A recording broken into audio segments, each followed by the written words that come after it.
시청자 여러분 안녕하십니까? 퀴즈를 하나 드리겠습니다. 막말과 염장 지르는 발언 중에서 어느 게 더 나쁘겠습니까? 막말과 염장 발언. 정답은 염장 발언입니다.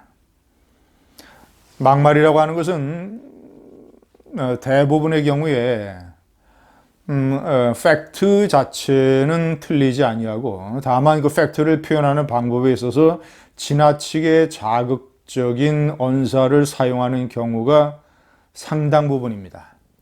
100%다 그렇지 않겠습니다만은 망언과 막말은 차이가 있습니다. 망언은 팩트가 틀리는 것. 예를 들어서 일제 점령하에 대한 일본 관리들의 망언이라든가 이런 것들 팩트나 평가가 왜곡되는 게 망언이고 막말은 상당 부분 팩트 자체는 맞는데 이 표현이 지나치게 자극적인 것. 세월호, 5.18 이런 문제들 그리고 저 4대 강보 해체 최근에 그 문재인 지지 세력에 대한 나경원 원내대표의 언급 이런 것들 팩트는 맞지만 표현이 지나치게 자극적인 것이 막말입니다. 그러나 중요하게 국민 염장을 지르는 염장 발언은 대부분 팩트가 틀리기 때문에 염장을 지르는 것입니다. 표현 자체는 그다지 자극적이지 않은 것들도 많습니다. 그러나 완전히 팩트가 틀리고 삼척 동자들도 다 알고 대부분의 국민들이 인식하고 있는 것을 완전히 눈가름으로 뒤집어 버리는 것. 그리하여 사람들로 하여금 분노와 격분을 일으키게 만드는 염장 발언.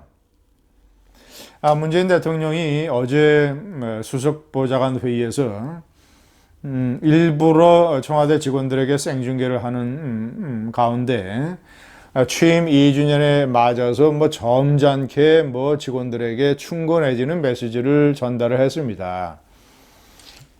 초심으로 돌아가야 된다, 한반도 평화 타령, 이런 얘기 많이 했습니다. 그 중에서도 국민의 염장을 지르는 또 하나의 발언은 막말, 이 정치권의 막말, 특히 자유한국당의 막말 파동 이것을 겨냥을 해서 막말을 공격한 것입니다. 막말은 혐오를 부추기는 것이다. 이런 식으로 물론 한국당을 지칭하지는 않았지만 누가 봐도 최근에 한국당의 일련의 막말 파동 이것을 가리키는 것이겠구나 라는 것을 쉽게 알 수 있습니다. 그러나 제가 서두에 말씀드린 것처럼 막말보다 국가에 해가 되는 것, 막말보다 국민을 화나게 하는 것은 염장 발언입니다. 제가 문재인 대통령의 염장 발언을 소개해 드리겠습니다. 제가 천천히 읽어 드리겠습니다. 1번, 최근에 KBS 대담에서 얘기한 미사일 발사는 군사합의 위반이 아니다. 미사일 발사는 판문점 선언과 군사합의 제1조에 명시된 군사적 긴장을 초래할 수 있는 상호 적대 회의를 금지하는 것에 명백한 위반입니다. 2번, 식량 지원은 대화의 물꼬가 될 수 있다. 이렇게 국민의 염장을 질러대더니 그것도 북한이 미사일을 발사한 4시간 이후에 바로 북한으로부터 또 한 차례의 면박을 당하고 말았습니다. 북한의 선전 매체는 문재인 대통령의 식량 지원 타령에 대해서 호들갑을 떨지 말라고 일거에 일축했습니다.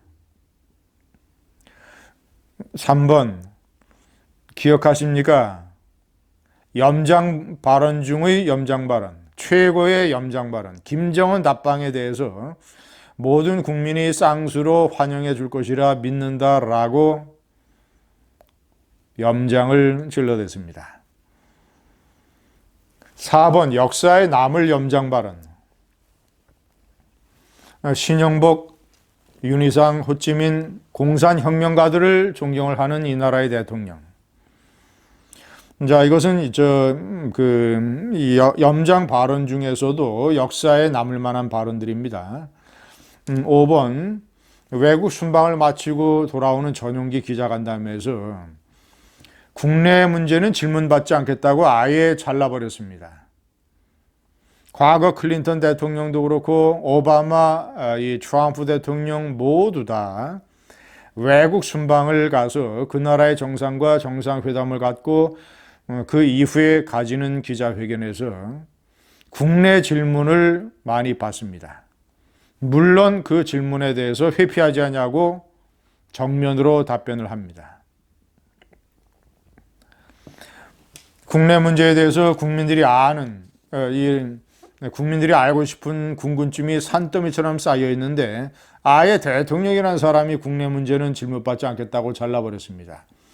기자회견도, 그것도 홍보성 기자회견도 1년에 한 번밖에 하지 않으면서 6번 체코 총리에게, 대통령도 없는 체코 나라에 가서 체코 총리와 사실상 무슨 정상회담도 아니고 면담을 가지는 자리에서 한국은 현재 24기 원전을 운영 중이고 지난 40년간 원전을 운영하면서 단 한 건의 사고도 없었다라고 얘기를 했습니다. 국내에서는 국민들에게 엉뚱한 괴상한 재난영화 하나 보고 원전이 위험하다 그러면서 원전을 때려부수는 탈원전 정책을 추진을 하면서 외국에 나가서는 저렇게 버젓이 거짓말로 무슨 원전 세일인지 뭐 이거 하고 있습니다.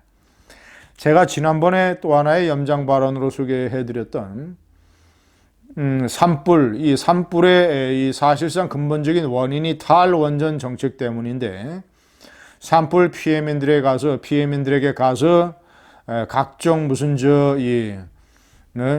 피해를 당한 국민들을 보살피는 이런 따뜻한 대통령 코스프레를 했던 문재인.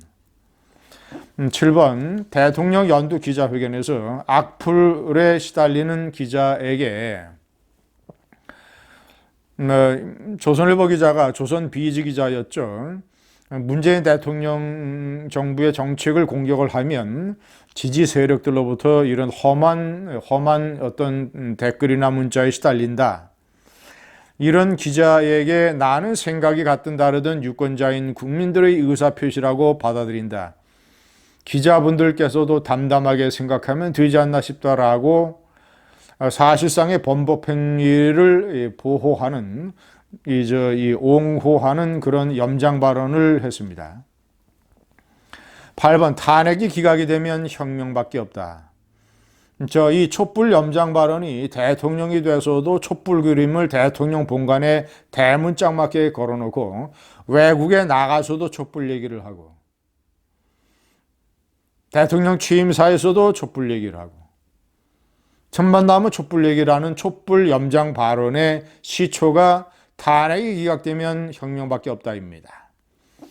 자, 9번 탄핵 정국 때 국민 선동했던 발언을 기억하십니까?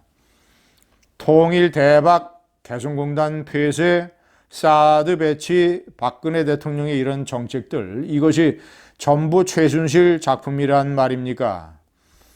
그 사드 배후에 최순실이 작용했겠구나. 가짜 보수 정치 세력 이 거대한 횃불로 모두 불태워 버립시다. 시청자 여러분, 히틀러가 베를린의 스타디움에서 나치당 집회를 가지면서 밤에 횃불로 가득 찬 스타디움에 행진 이벤트를 가졌습니다. 촛불이든 횃불이든 히틀러 정권의 말로를 기억해야 될 것입니다. 감사합니다.